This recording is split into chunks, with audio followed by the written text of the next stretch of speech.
রসুলের দেশ Saudi Arabia, এই সৌদি আরবের বিষয়ে আপনাদের মন্তব্য কি? কি মন্তব্য আপনাদের? সৌদি আরব বেস্ট, সবচেয়ে ভালো জায়গা। আমি বলিনি যে খারাপ, ভালো আছে খারাপও আছে। কারণ বিশ্বনবী সাল্লাল্লাহু আলাইহি সাল্লামকে মক্কা থেকে দমদম ওরা ভেঙে দিয়েছে। আল্লাহ রসুল সাল্লাম যখন মক্কা থেকে মদিনার মধ্যে যখন রওনা করলো, সমস্ত গাছ তরলতা বৃদ্ধাশ্রম পশু পাখি কেঁদে কেঁদে নবীজিকে ডাক দিত, ইয়া রাসূলুল্লাহ, হুজুর আপনি কোথায় চলেন?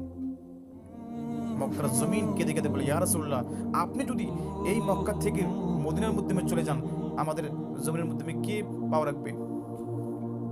কিন্তু মক্কাবাসী বদমাশ কাফের ইহুদি, যার বিষয় আল্লাহ কোরআনের মধ্যে বলছেন কি জানেন? ও আমার রসুল, কুল, ও নবী, এই মুনাফিকগুলো, এই কাফের ইহুদি কোনোদিন তোমার হতে পারে না, কোনোদিন তোমাদের হতে পারে না।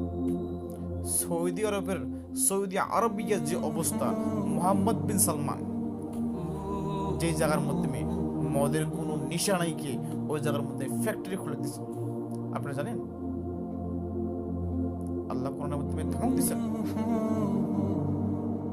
আগের সৌদি আরব যখন রসুল ছিলেন আর এখন বহুত পার্থক্য। নাচ গানা মদ শরাব রয়েছে সৌদি আরবের মধ্যে, কিন্তু যখন নবী ছিলেন এইসব বস্তু ছিল।